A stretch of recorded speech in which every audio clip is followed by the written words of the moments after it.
Greetings, I'm Stephanie Elizabeth Briggs, the creator of Heart Blossom, where I offer soul guidance to a global community of healers, artists, and heart-centered visionaries. This is your moon message for the full moon in Aries.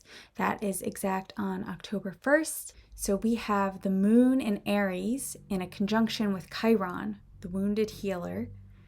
And those are facing off with the sun in Libra. With the moon in Aries in a conjunction with Chiron, we're examining and probably experiencing issues of core wounding around identity, embodiment, like our very existence on Earth.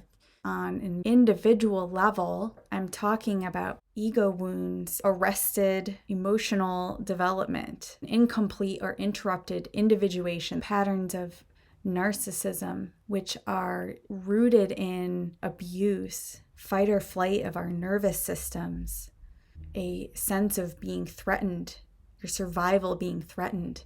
Especially here in the US, we have a culture of violence and wounding represented by the moon in Aries with Chiron opposing the sun in Libra, justice, peace, harmony, our ideals of relationship, the laws of relationship. Our culture of violence goes back to patriarchal warrior cultures, which led to colonialism and the supremacy cultures and systems and structures that we have today that directly oppose and interrupt existence. So we're grappling with the impact, the legacy, the continuation, the perpetuation through individuals and systems and culture that we're creating, affirming, or disrupting based on our choices. Of course, we've especially been feeling Mars, which is retrograde, currently in Aries towards later degrees.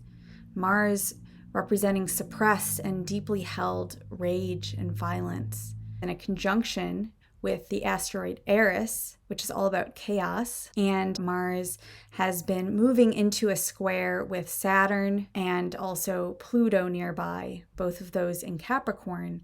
Now, as Saturn went direct earlier this week, this square is actually separating at the moment, although Mars will be moving closer into the square with Pluto. So the fun times will be continuing.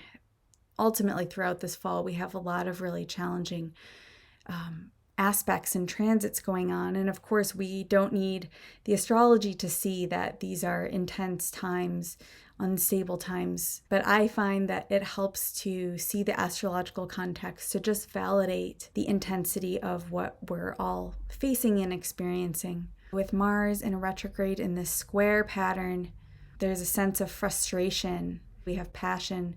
We have drive, we have rage, we have just energy that wants to express and manifest through us. And there are these seemingly immovable barriers and obstacles, challenges and limitations. There's a sense perhaps of dread of watching an accident unfold in slow motion and feeling like there's nothing you can do to stop it. What I want to say, and I say this to myself as well as to you, is don't waste your precious energy revving the engine against the curb, at least when it comes to frustration that you might have around your own process, around how you are with yourself. We can't forget the Libra aspect of relationship.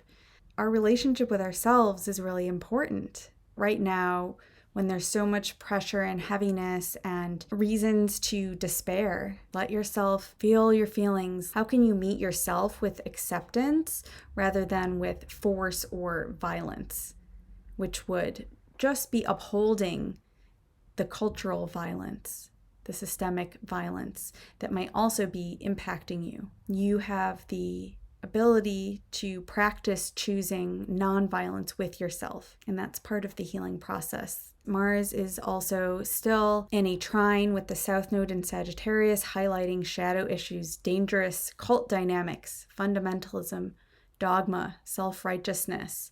So that's sort of one energetic channel connecting with Mars, with this rage and energy. The other channel is Vesta and Venus in Leo, sort of the brilliance and the luminosity of that Aries basic existence. an energy of generosity, fun, being seen and known for who you are. Vesta, the keeper of the sacred flame, radiance, shining your light, sharing your gifts, just being yourself. How can you channel whatever energy, whatever emotion you have going on? How can you channel that into something creative? How can you do more of what lights you up, what brings levity to your day, what's fun or what you enjoy? What can you do for 5 minutes a day that would make you smile? That's part of how we cultivate resilience. We can go after fun in our day while also having space to grieve or to rage. We don't have to pick one or the other. The more we heal, the more we're able to integrate and make space for all the facets, all the flavors of our experience that are ever shifting in this process and practice of being alive, of being human. There is a sense of existential healing crisis. Will humans be able to survive? There's been so much loss. What else will be falling away? And what new will be coming in the space left behind? It all seems to hang in the balance right now. Sometimes in the healing process, it gets worse before it gets better. When you're finally feeling pain that's been long suppressed and denied, it can bring you to your knees. There have been times in my personal individual healing work where I felt like my emotional pain was so great. In those moments, I would have rathered to just die to get relief. And yet here I am. And here you are. We're here, we're survivors so far of this wild human experience. And so many of us have survived immense struggles in our lives. And we may come from people who've also been surviving immense struggles, and yet we persevere.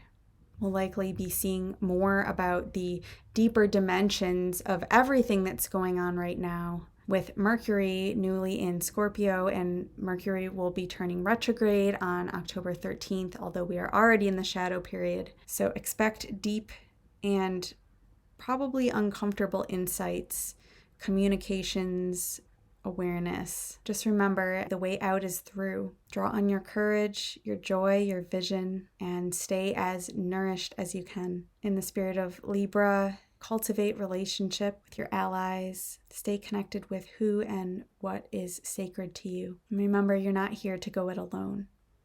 If you would like support for where you're at right now, I am opening up 10 spaces for 30-minute clarity sessions. This will be a focused dive into your Akashic records to seek guidance on a single question or topic that you have. So we're going to go right to the heart of it. And this is perfect for you if you're facing an important decision, you're navigating a transition of some kind, or just seeking clarity around next steps in your life. I do want to say these aren't predictive sessions. It's not going to tell you what to do and exactly how to do it. This is all about connecting you with soul level perspective on your journey, and then helping you tap into your own wisdom and power, as well as the support of your guides to move through this, to navigate in alignment with where you're wanting to go and what you're here to do and share. And I know this is a tough time for so many folks, so I really wanted this to be accessible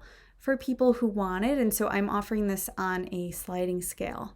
So if you're interested in claiming one of these 10 sessions, I think they will go quickly. Please see the link in the video description below. So that's all for today. Again, I just want to wish you all the best on your journey. I hope you and yours are staying well and healthy as you can in these times. Take care.